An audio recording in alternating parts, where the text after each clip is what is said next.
कौन क्यों हो विभीषण? आज मेरे किस निर्णय ने धर्म का वध कैसे किया, बताओगे नहीं? भैया, सत्य कहूं तो आपका एक कर्म भी अधर्म है और कर्म का कारण भी। भैया, सब कुछ तो है आपके पास, शक्ति, सुख, समृद्धि, मेघनाथ जैसा आज्ञाकारी पुत्र, पतिव्रता पत्नी। भूमिका मत बांधो, सीधा सीधा विषय पर आओ। भैया, स्त्री चाहे शत्रुकुल की ही क्यों ना हो, वो सम्मान की अधिकारिणी है और स्त्री का हरण अधर्म है, पाप है। भैया, आप देवी सीता को लंका में लेकर नहीं आए, बल्कि विनाश का बीज बोया है आपने अशोक वाटिका में। किसी की हाय नहीं लेनी चाहिए, मेरा परामर्श मानिए। प्रश्न समूचे राक्षस साम्राज्य का है।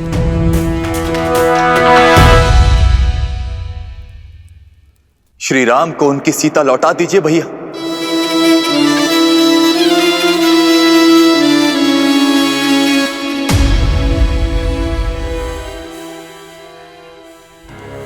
क्या आप सबका भी यही विचार है? दया आती है मुझे कि राक्षसों की सोच इतनी छोटी है। विभीषण, तुमने सबसे अधिक समय मेरे साथ बिताया है, परंतु फिर भी तुम मुझे समझ नहीं पाए।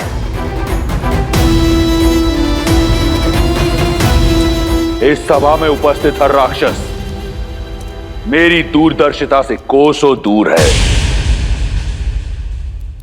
धर्म अधर्म के द्वंद्व में ये भी भूल गए कि रावण जो करता है एक उद्देश्य से करता है,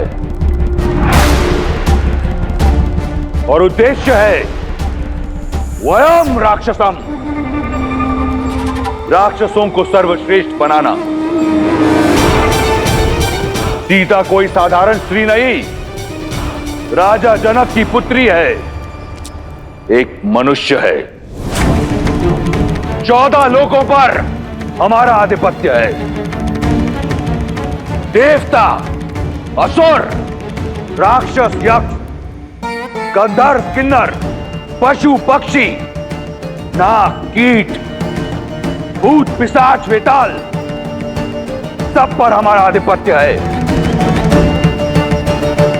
केवल मनुष्य ही हैं जिन पर हम अपना आधिपत्य स्थापित नहीं कर पाए, और सीता को यहां लाकर उससे रक्त विवाह करने का उद्देश्य यही है कि एक बार सीता हमारी हुई तो राक्षसों और मनुष्यों में एक सेतु बनाऊंगा मैं। एक ओर शूर्पणखा का प्रतिशोध पूरा होगा और दूसरी ओर मनुष्यों पर मैं अपना आधिपत्य स्थापित करूंगा, बिना कोई रक्त बहाए। अब कहो, क्या सहस्त्र प्राण बचाना अधर्म है? क्या अपनी संस्कृति को शिखर तक ले जाना पाप है? क्या मैं एक अधर्मी हूं, पापी हूं? कदापि नहीं भैया। मेरे भैया ने जो किया वो लंका के लिए किया। राम और लक्ष्मण ने मेरे सम्मान पर प्रहार किया और हमारे मान पर वार किया। ये दंड सीता को अवश्य मिलना चाहिए। हाँ, लंकेश ने उचित किया। हाँ, लंकेश ने उचित किया। हाँ, लंकेश ने उचित किया।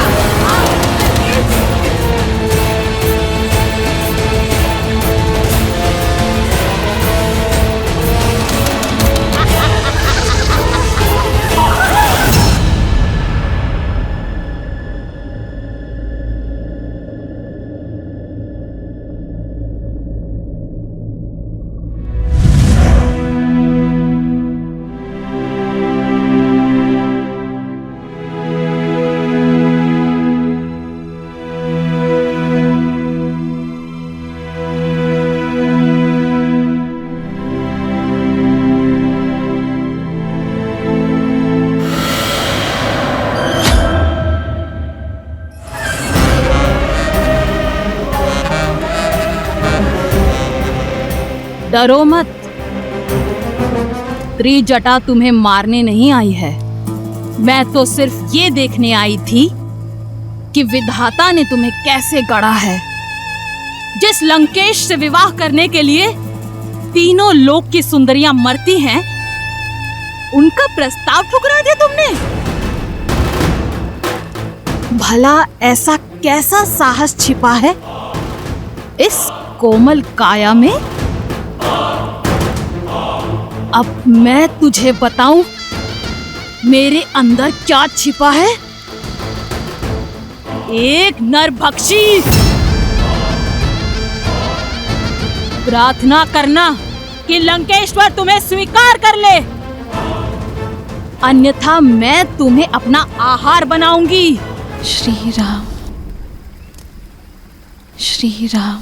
जिसका मंदिर अगर उसी देवता को पुकारा जाए तो इच्छा पूर्ण होती है, मूर्ख। लंका का देव केवल दशानन है।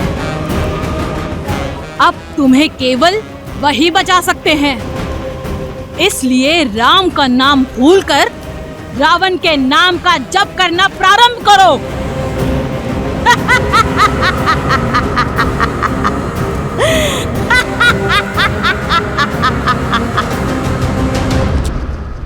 अगली बार मेरे धर्म पर प्रश्न उठाने से पूर्व जान लेना कि मेरा उद्देश्य क्या है, अन्यथा मैं भूल जाऊंगा कि तुम मेरे भाई हो।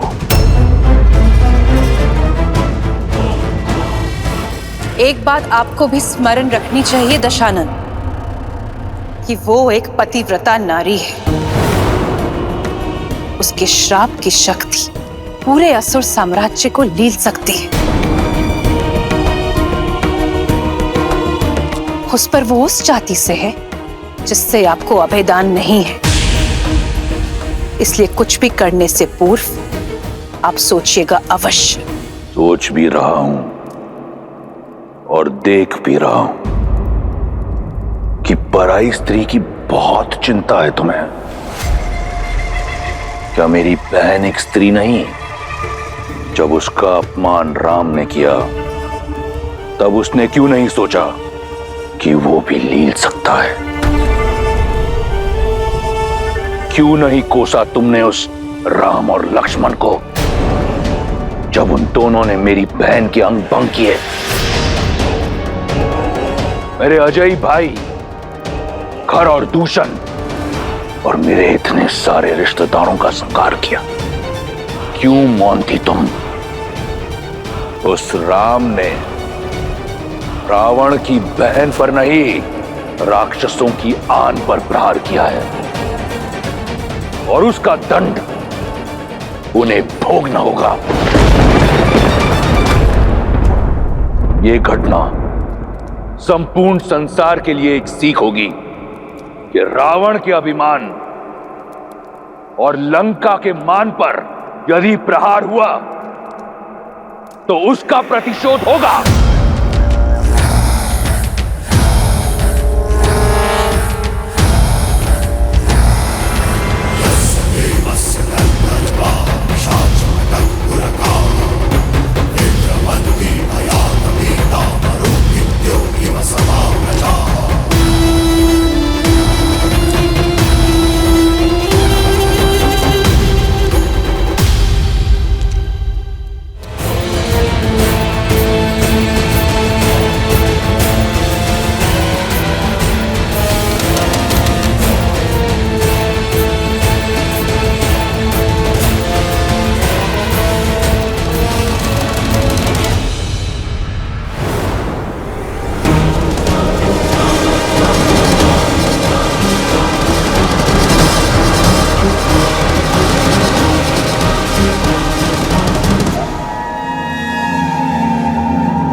वयम राक्षसम त्रिजटा।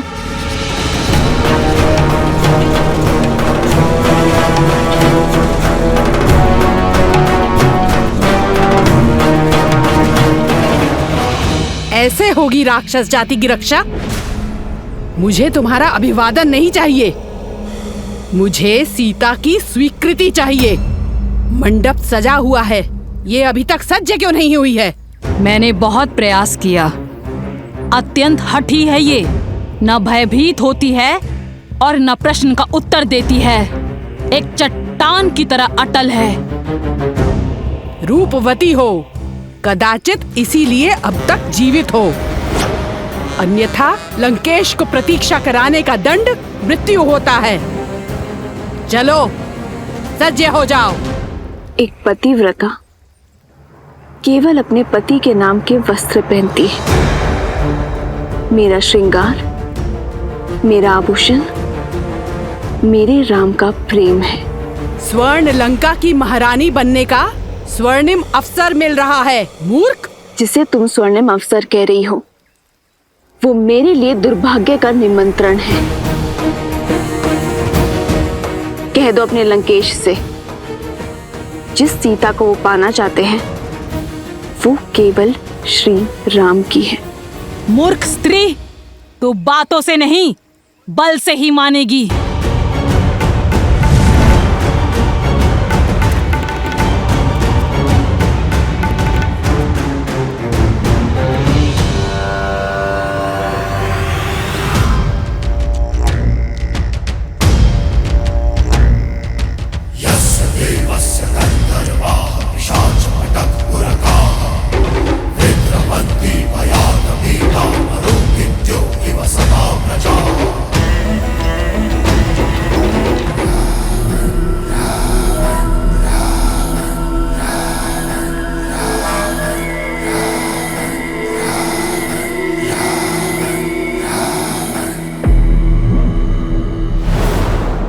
कहाँ है मेरी वधू?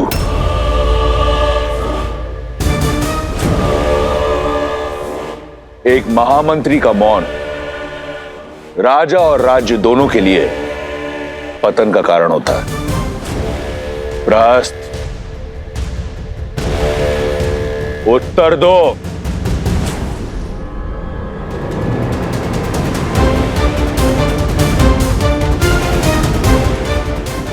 प्रहस्त, मेरे प्रतिशोध का पारितोष सीता कहां है?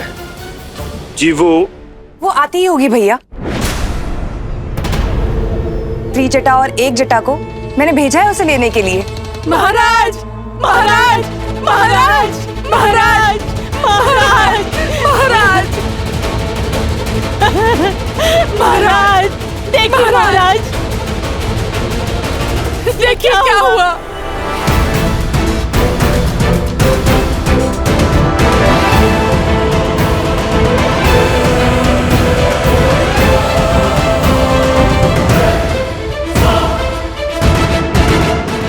कैसे हुआ ये सब? मैं नहीं जाऊंगी, मैं केवल श्री राम की हूं। अनर्थ मत करो। दया लंकापति नहीं करेंगे। यदि विलंब हुआ तो प्रतीक्षा उन्हें क्रोध दिलाती है। शीघ्र सज्ज हो जाओ। देखो, मंडप तो तुम्हें ले जाना ही है। स्वेच्छा से चलो तो पीड़ा कम होगी, अन्यथा राक्षसों को घसीटने का अभ्यास बहुत है।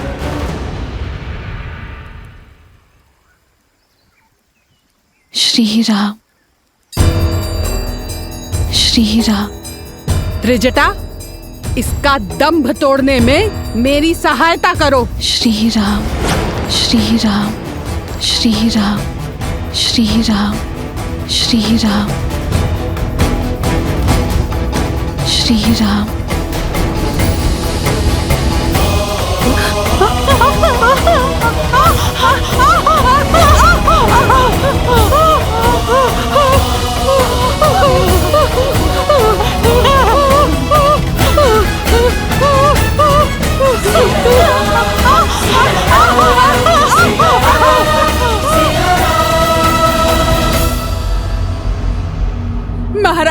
बलपूर्वक उसे घसीट के लाने का प्रयास कर रहे थे हम।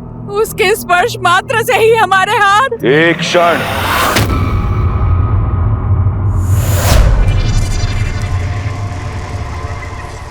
पुनः कहो, क्या किया तुमने? हम बलपूर्वक उसे घसीट के लाने का प्रयास। कौन? अपमान किया है तुमने। लंका की भावी महारानी का।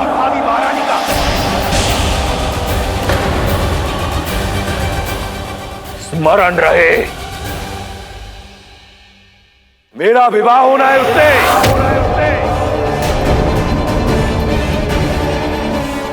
लंका की होने वाली महारानी को पशुओं की भांति घसीटा तुमने। अगर ये भूल दोबारा हुई तो जीवित जला दूंगा। मैं स्वयं जाऊंगा उसे लेने।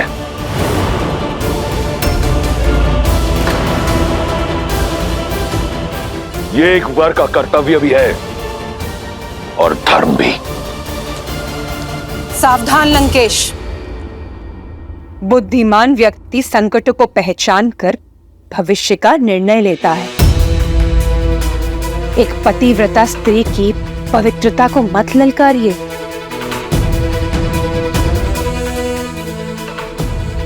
अभी तो केवल एक जटा और त्रिजटा के हाथ जले हैं। कहीं ऐसा ना हो सीता की कोमल काया से निकलने वाली पवित्रता की कठोर अग्नि संपूर्ण लंका को भस्मी कर दे।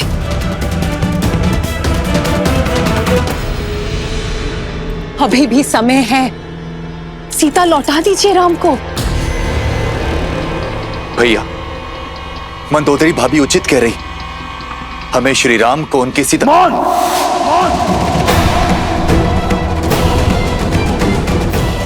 परामर्श नहीं मांगा मैंने। अपना भविष्य स्वयं इन्हीं हाथों से लिखा है मैंने। प्रहार से, प्रयास से।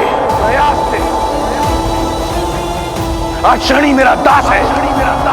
लंका का काल कोठरी में बंद है।